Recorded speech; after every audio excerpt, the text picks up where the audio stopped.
जय श्री राम जी। आप सभी श्रोताजनों का आज से शुरू होने वाले प्रोग्राम जिज्ञासा और उसके समाधान को जानने, सुनने, समझने में हार्दिक स्वागत एवं अभिनंदन है। आज की जिज्ञासा का विषय है प्रेम क्यों होता है। तो श्रोताजनों, प्रेम प्राणी मात्र को होता है। आपको सुनिश्चित हुआ होगा या कि होगा। आप थोड़ा अपने प्रेम को एक बार के लिए स्मरण करने की कोशिश कीजिए। अगर आप खुद अपने प्रेम को होने की वस्तु स्थिति समझ गए तो ना, श्रीमान जनों, माताओं, बहनों, आपको प्रेम क्यों होता है इस उस बात को समझने में देर नहीं लगेगी। मेरी एक वीडियो है प्रेम, जिसमें प्रेम से संबंधित ज्ञान सुनने को मिलता है। हमारा पहला प्रोग्राम है आज की वार्ता का विषय, जिसमें हम एक विषय चुनकर उसका चौतरफा लाभ हानि अंकित करते हुए दर्शकों को समझाने की कोशिश तर्कपूर्ण ढंग से क्या करते आ रहे हैं। उन्हीं वीडियो में दर्शकों की प्रतिक्रिया के अनुरूप एक जिज्ञासा का विषय चुनकर उसका समाधान हम इस प्रोग्राम के अंदर क्या करेंगे। तो स्वागत है आप सभी दर्शकों का आज की जिज्ञासा के विषय प्रेम क्यों होता है के समाधान में।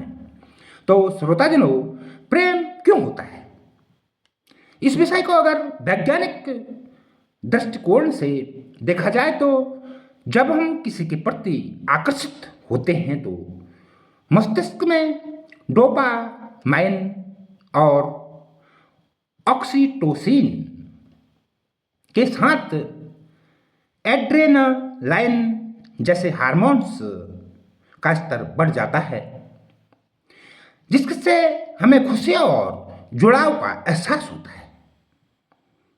इसे आप किसी भी उम्र या की परिस्थिति में महसूस कर सकते हैं, क्योंकि यह भावनाओं और रसायन का अनूठा मिश्रण है। श्रोताजनों, ये वैज्ञानिक तर्क है प्रेम होने के संबंध में। क्या आप किसी और दृष्टिकोण से प्रेम होने के संदर्भ में कुछ जानते हैं? अगर आप कुछ जानते हो तो समय मिलने पर इस उस संदर्भ में कुछ सोचकर इस रील को एक बार फिर सुनिएगा। अब हम आपके सामने बात रखते हैं कि दार्शनिक दृष्टिकोण से प्रेम क्यों होता है।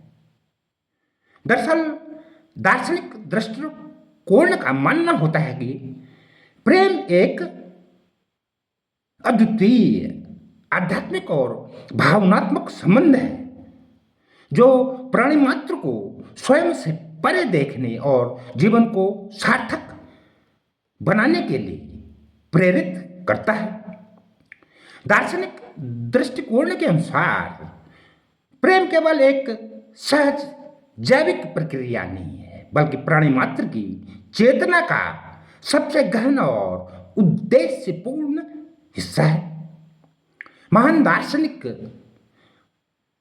प्लेटो के अनुसार प्रेम होने का कारण अधूरापन हटाना, पूर्णता को अपने जीवन में उतारना होता है। वहीं महान दार्शनिक अरस्तु का मानना है कि प्रेम होने का अर्थ किसी दूसरे के साथ एकाकार हो जाना होता है। तो श्रोताजनों, ये बात रही दार्शनिक दृष्टिकोण के अनुसार प्रेम क्यों होता है इस उस जिज्ञासा का समाधान।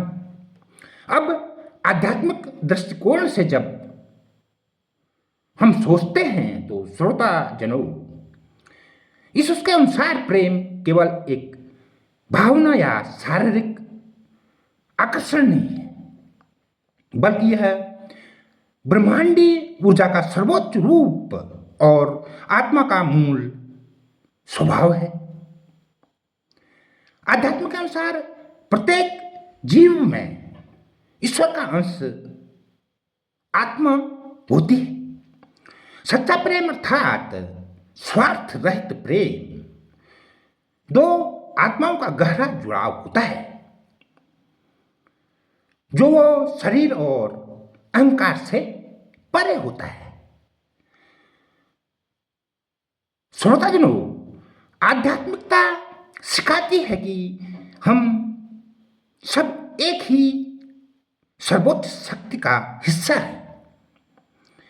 प्रेम वह माध्यम होता है जो हमें उस प्रकार के अलगावों को मिटाकर हम सब एक हैं का एहसास कराता है। वैसे आमतौर पर देखा जाए तो प्रेम होने के कई कारण हो सकते हैं। जैसे जैविक दृष्टिकोण से प्रकृति ने किसी भी प्राणी के लिए प्रजनन और निरंतरता हेतु आकर्षण का सिस्टम बनाया हुआ है, जिसके वशीभूत होते होते भी प्रेम हो बैठता है। प्रत्येक प्राणी किसी न किसी के साथ सुरक्षा और अपनत्व का आभास करना चाहता है। जब कोई उसे सुकून देने लगता है तो ऐसी स्थिति में भी प्रेम होना स्वाभाविक हो जाता है। ठीक इसी प्रकार अक्सर प्राणवानों को अपने जैसे ही पसंद आते हैं, जिनकी आदतें विचार एक दूसरे से मिलते जुलते हों। तो श्रोताजनों, किसी के साथ अपने विचार साझा करना भर भी प्रेम का आधार बन सकता है। इन उन बातों के अलावा प्राणी की अपनी प्रकृति के आधार पर छोटी से छोटी और बड़ी से बड़ी किसी भी बात और कैसी ही वस्तु स्थिति में प्रेम हो सकता है। तो श्रोताजनों, ये रहा हमारी आज की जिज्ञासा प्रेम क्यों होता है का समाधान। हमारे ज्ञानवर्धक प्रोग्राम से ज्ञान अर्जित करने हेतु हमें फॉलो जरूर करिएगा। हाँ, हमारी प्रत्येक एक रील में बड़ी खोजबीन यह देखकर करते हुए कि सामग्री सर्वोत्तम हो और छूट अधिक से अधिक प्राप्त हो रही हो, एक विज्ञापन कहीं न कहीं आपको अवश्य दिखाई दे रहा होगा। आप भी उसका लाभ उठाएं। रील में लाइक कमेंट कर अपने मित्रों को शेयर करने का कष्ट अवश्य उठाएं, ताकि उनको भी कुछ लाभ अर्जित हो सके। हमारे अगले प्रोग्राम तक के लिए जय श्री राम जी।